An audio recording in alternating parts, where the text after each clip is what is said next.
قبل ما نبدأ الفيديو يا ريت ما تنساش تشترك في القناة وتفعل زر الجرس، ويا ريت ما تنساش تشترك في قناتنا الاحتياطية كاريكاتون بالعربي اللي هتلاقي الرابط بتاعها في صندوق الوصف تحت. وما تنساش تتفرج على حكاياتنا التانية المتلخصة زي انمي شيريوكي وزين، وزي حكاية ارتي، وزي حكاية سلة الفواكه الاجزاء الثلاثة، وكمان حكاية فتاة الذئب والامير الاسود، وحكاية هنا المعجزة، وحكاية اميرة القراصنة، وكمان ملخصات المحقق كونان وملخصات بعض افلام الكرتون والانيميشن.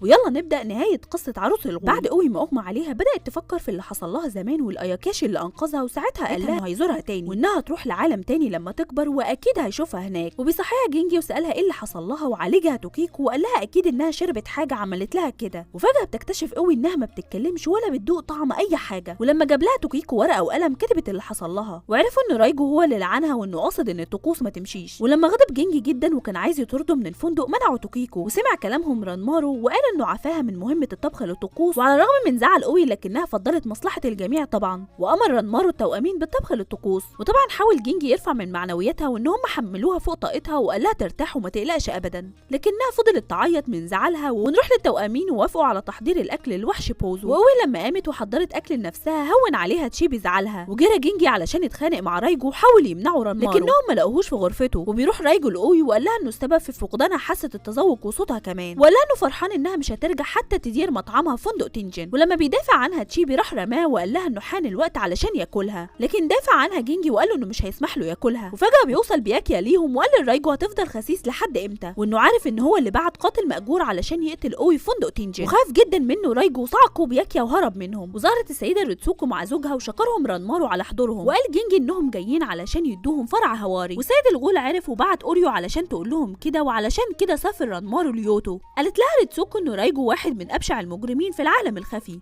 وماتت السيدة إيسو بسببه، وقالوا لازم تنجح الطقوس. جاب لهم السيد نوين لوحة مرسومة بحبر اسود، وقال لهم ان كل كنوز عائلتهم موجودة جوه اللوحة دي، وانهم هيلاقوا فرع هواري موجود في مكان ما في اللوحة دي. فقال رانمارو انه هيروح بنفسه، وقال بياكيا ان المكان ده بيستهلك طاقة الاياكاشي ولازم ياخدوا قوي معاهم لانها من البشر. ووافقت قوي على كلامهم واداها بياكيا دواء متحضر في فندق تنجن قدمته ليه شيزونا، وقال لها انه ممكن يحسنها، وبالفعل شربته قوي. ولما صحت حضر لها جينجي الاكل، وعلى الرغم انها مش عارفة الطعم لسه لكن اخيرا رجع لها صوتها. واخيرا حضرت كل الحاجه اللازمه للرحله، وقال لهم بياكيا انه هيكون قدام اللوحه، ولو طلعوا البطاقه معناهم انهم هيرجعوا. وقال لهم خدوا بالكم ممكن تظهر لكم الحاجات اللي بتحبوها على شكل اوهام علشان تقتلكم، دي الطاقه الروحيه للشجره. واخيرا فتح بياكيا اللوحه. بيسافروا هما الثلاثه وبتفتكر قوي كل كلام بياكيا، وبيستغربوا ازاي ده كله جوه اللوحه. والمفروض دلوقتي ان هما يتجهوا لقمه الجبل، وبعدها يتبعوا طاقه الطيف اللي المفروض هتظهر لهم. وبعدها بتمطر الدنيا لكنهم بيدخلوا كوخ سيد نوين، وبيعرفوا ان هو بيحب القراءه من كتر الكتب اللي موجوده. لكن من عناد رانمارو قال ان هو هيخرج يتفقد المكان، وقال لها جينجي انه خرج يستكشف المكان علشان نعرف نمشي بسرعه بعد ما يتوقف المطر. فعرفت قوي قد ايه جينجي فاهم رانمارو. وبيرجع رانمارو وهو متحول لدب، وقالت قوي عليه جميل جدا. وبيقول جينجي لقوي ان الكتب بتقول ان الوحش بوزو كان بيزيل الشوائب اللي نشأت ما بين الصراع بين البشر والارواح، ولما اصبح التعامل معاه صعب نفاه البشر الى اقصى اطراف المحيط. وفجأة بيظهر الطيف وبيجروا علشان يتبعوها لكنها اختفت، وفضلوا يمشوا في المكان لحد ما حل الليل عليهم. ولما طلب جينجي ان هم يصبروا للغد وافق رانمارو، واكلوا سوا. وقال رانمارو ان هو هيستكشف المكان.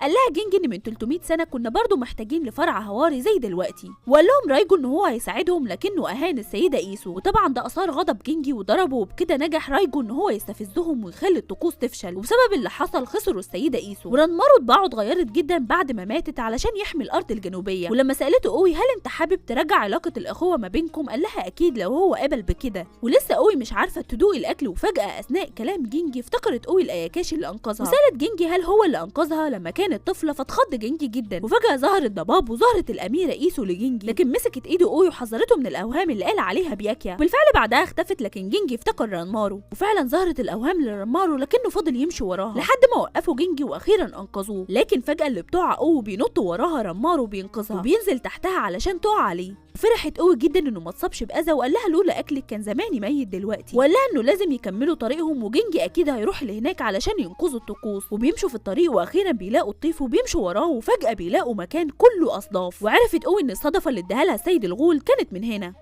ولقوا اخيرا الشجره. فرح جينجي جدا لما لقاهم وحضن جينجي رانمارو، واخيرا كسرت قوي الفرع اللي محتاجينه وشاورت بالورقه كأنها شافت السيد الغول بيطمنها. ورجعوا تاني ومعاهم فرع هواري، وبكده يقدروا يتموا الطقوس. وقالت توأمين لقوي ان هم قرروا ان هي اللي تطبخ طبق كنوز البحر، وهي متفاجئه جدا من كلامهم، وقالوا لها انها انسب حد يعمل الاطباق دي، وبيقولوا للسيد رانمارو على قرارهم وبتستأذنوا قوي. وقالت انها بتثق في التوأمين وان هم هيساعدوها، وشجعها جينجي ووافق رانمارو على رأيهم. قالت قوي على الرغم ان هم جابوها للمكان ده بالغصب، لكنها سعيده بالمكان وحبت الناس كلها اللي فيه، ومش عايزه اي حد يعاني منهم، واكيد هتنجح الطقوس. وفجاه بيلاقي الجميع الوحش بوزو بيقرب على الارض الجنوبيه، وفجاه بيجري لهم هاتوري ونيني، وقالوا ان في عدد كبير جدا من الناس حضر للفندق، وان العماله اللي في الفندق مش هتكفي ومش هيعرفوا يطلقوا الالعاب الناريه، وان رايجو هو السبب في حضور العدد الكبير ده من الناس للفندق. وفجاه بيظهر منطاد كبير جدا للسيد الغول وبينط لهم، وطلب رانمارو باسترجاع موظفينهم، وقال لقوي انه ما شافهاش بقاله كتير من ساعه ما خطفوها. فقالت لقوي امال مين اللي كل شويه يساعدها ده؟ ففضل يضحك، وقالت له انها مش هينفع ترجع معاه دلوقتي، وبيترجى رانمارو انه يخلي قوي تستنى. فطلب بياكي ان هم يستنوا في الفندق ويشتغلوا كمان معاهم سوا، وجابوا كل النزلاء معاهم وكمان الموظفين، وبالفعل بيوافق رانمارو على الاتحاد. وبينطلق الجميع وبيدي السيد الغول لقوي هديه، ولا استخدميها لما تحتاجيها، وبيشجعها كمان. وبيرجع رانمارو لقوي دبوس شعرها، وبيتحول جينجي لشكل سيده علشان الطقوس، وبيتحركوا للجزيره اللي هيعملوا فيها الطقوس لبوزو. وبيشرح جينجي ان بوزو اول ما يشوف الالعاب الناريه هيتوجه للجزيره اللي هتتعمل فيها الطقوس، وانه هيدخل من بوابه رئيسيه على قاعه الاحتفال، وهيرقص جينجي ورانمارو في الطقوس، وياكل بوزو في المبنى، ولا تحط له الطعام من تحت الستار لان محدش يعرف مين بوزو ده اصلا، وحذرها انها ترفع الستار او تحاول تبص له اصلا. وبيدخلوا للمطعم، وقال جينجي لقوي انها تبدا اول ما يشعل لها النار، وبيمشي جينجي ورانمارو،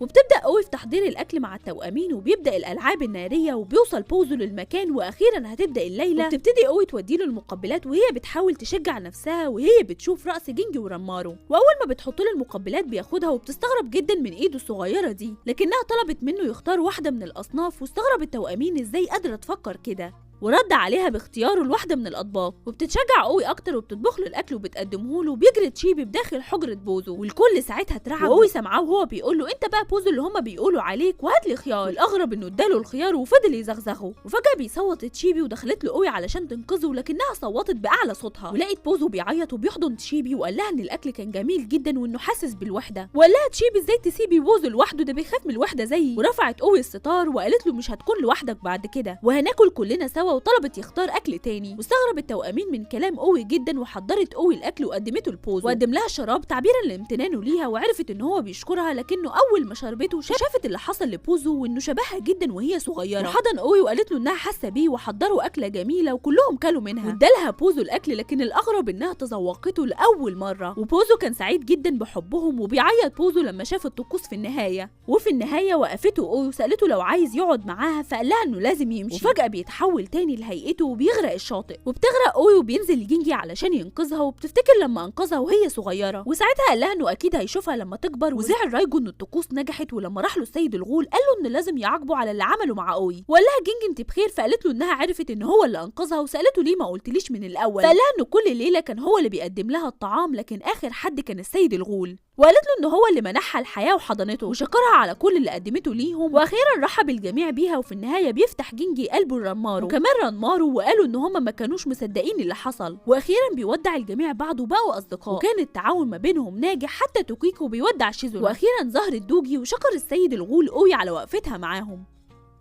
وقالت له انها في يوم هترد له جميله الغالي على قلبها. وبكده اخيرا انتهى انمي عروس الغول، واللي حابب انمي جديد نلخصه يا ريت يكتب لنا في التعليقات.